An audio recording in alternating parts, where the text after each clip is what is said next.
เลี้ยงลูกเลี้ยงหลานนี่ถ้าเฮามีความเห็นตามความเป็นจริงว่าเฮาแค่ทำมาหากินเลี้ยงลูกเลี้ยงหลานในครอบครัวแค่ว่าเฮาบ่ไปหาหลักหาปล้นหาจี้บังคับข่มเหงเฮาบ่ไปขี้ตัวโกหกให้ผู้ใดผู้หนึ่งเสียชีวิตและทรัพย์สินบ่กินเหล้าเมายาบ่ติดยา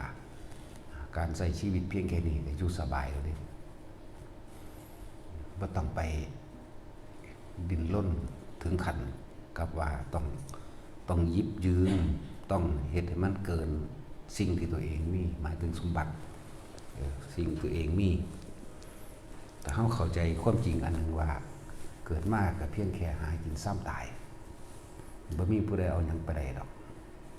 ลองคิดระลึกนึกให้มันรอบคอบเศรษฐีเขาก็หากินซ้ำตายคนมีฐานะปานกลางมีไร่ทำไร่ทำนาทำสวนอันนี้ก็แค่หากินซ้ำตายหรือคนจนที่บ่มีก็ดิ้นรนเพื่อสิหากินซ้ำตายคือกันสุดท้ายแล้วทุกคนก็เอาหยังไปบ่ได้คนที่มีครอบครัวหาอยู่หากินน้ำทงน้ำทาน้ำไห้น้ำหน้าเจ้าของเองแหละหรือน้ำห้วยน้ำหนองอันเป็นสาธารณะหากินไปเพียงแต่ว่าเฮาบ่เบียดเบียนบุคคลเหมือนกันนี่คือชีวิตพื้นฐานความจำเป็นพื้นฐานในการใช้ชีวิตครองเรือนฆราวาสพวกบ่ได้บวชพวกยังมีผัวมีเมียอยู่เลี้ยงลูกเลี้ยงเต้าไปก็ไปแค่นั้นแหละชีวิตก็อยู่สบายปลอดภัยดีเลยเขาบ่ไปลักบ่ไปปล้นไปกี้ไปขาติดยาเสพติดขี่เหล้าเมายาไปขี่ตัวโกหกให้ผู้อื่นเสียชีวิตและทรัพย์สินชีวิตพื้นฐานของการครองฆราวาสก็มีความสุขดีแล้วล่ะเขาสิบ่ไปกังวลว่าเขาบ่ได้ไปตีไปข่าวพวกนั้นพวกนี้เขาบ่ได้ไปลักสิ่งลักของเขาบ่ได้กังวลหยังสติเขาก็มีดีอยู่คือเขาบ่ติดยาบ่ติดเหล้าทำมาหากินไปแต่ละมื้อแต่ละเว้นผู้เสร็จจากหน้าแล้วเพื่อสิปลูกสวนข้าวโพดปลูกมันปลูกอ้อยหรือปลูกผักอย่างอื่นๆอีกหาอยู่หากินตามห้วยน้องคลองบึงไปหาไปก็แค่นี้มันก็อยู่สบายเลยนี่คือพื้นฐานในขั้นต้นขั้นต่ำถ้ามีเวลาฟังธรรมก็ฟังมั่งฟังผู้เพิ่นแสดงธรรมอริยสัจสี่ผู้เพิ่นแสดงธรรมเป็นในทางให้เห็นตามความเป็นจริงนั่นแหละเขาใส่ชีวิตแค่นี้ชีวิตพื้นฐานเขาก็อยู่สบายดีเลยส่วนมากที่มันเดือดร้อนมันดิ้นรนเกินทะเยอทะยานเกินทรัพย์สมบัติที่มีอยู่หรือจะได้เกินเอาหน้าเอาสวนเอาให้ไปเขาจำนำไปกู้ไปยืมเพื่อเนี่ยมันก็คนที่สิเฮ็ดแนวนี้ก็คิดว่าแต่ของสิได้นั่นแหละ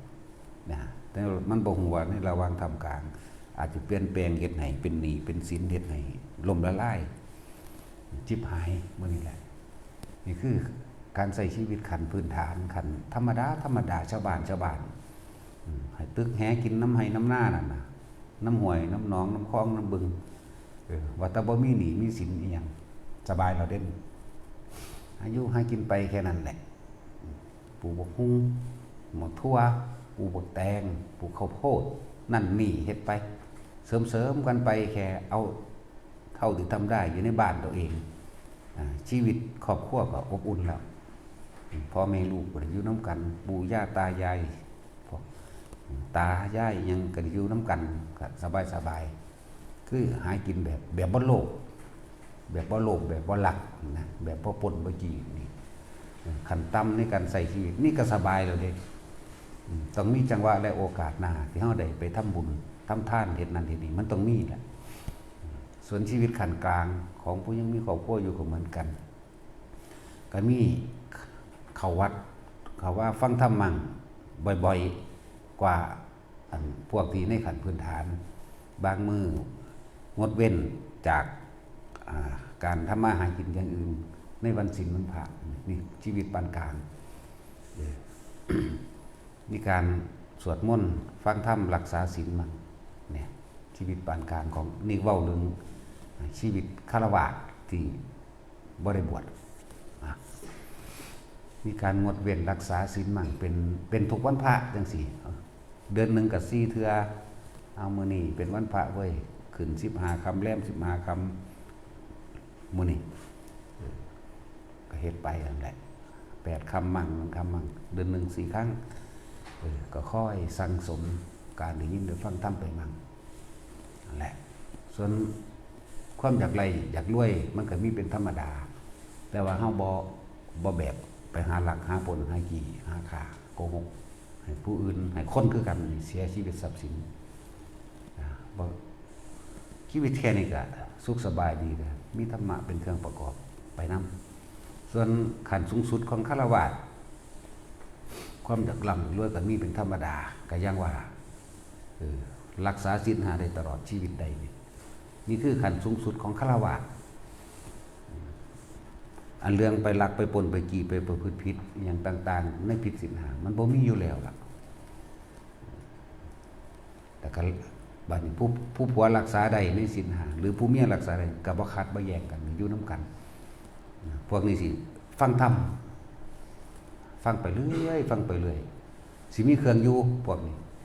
เครื่องอยู่ก็คือธรรมะนั่นแหละเป็นอาหารใจแต่ว่าเรื่องทำการทำงานทำให้ทำหน้าก็ทำไปเหมือนเดิมทั้งบ่ฆ่าสัตว์พวกนี้บ่ฆ่าสัตว์บ่ลักทรัพย์บ่พูดปดกามบ่โกหกบ่ดื่มสุราเมลัยบ่ยุยงให้ผู้ใดบ่สนับสนุนให้ผู้ใดไปกินมื้อนี้บ่ติดเหล้าติดยานำนี่3ระดับ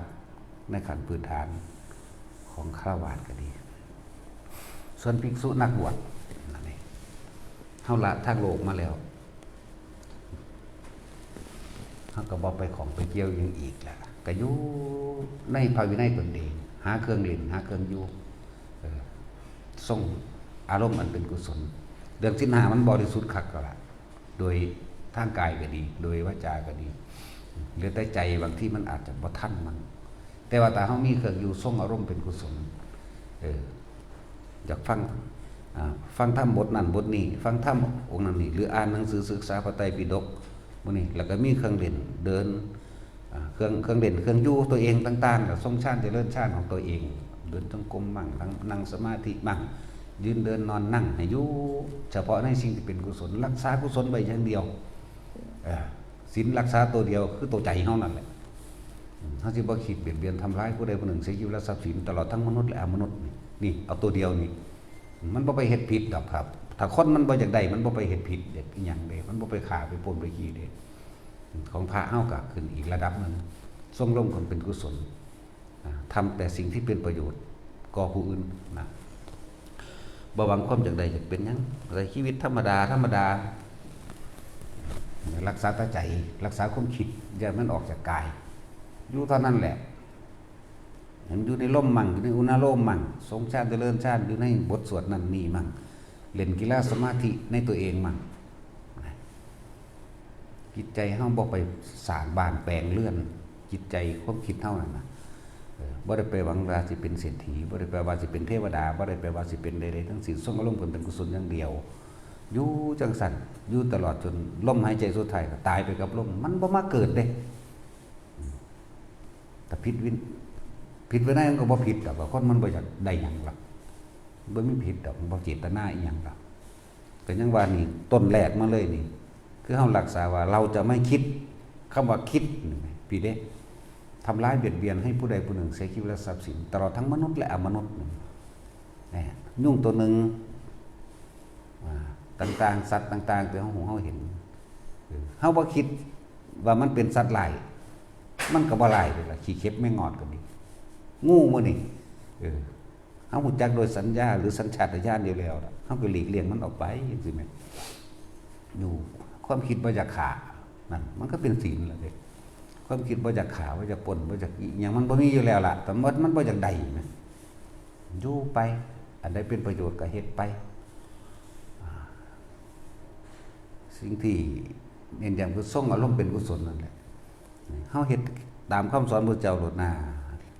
คิดถึงแต่สิ่งที่มันเป็นประโยชน์ต่อผู้อื่นคำว่าประโยชน์นี่ต้องบ่เป็นประโยชน์อันที่เป็นโทษต่อผู้อื่นนั่นแหละช่วยเหลือโจรอย่างนี้เฮาคิดว่าเฮาช่วยเหลือเป็นประโยชน์บ่อันนี้เฮาก็ต้องเบิ่งว่าควรบ่ควรซอยเหลือให้คนไปลักของบ่ก็บ่แม่นต้องบ่เฮ็ดอยู่แล้วล่ะเป็นประโยชน์โดยไม่มีโทษเข้ามาแอบแฝง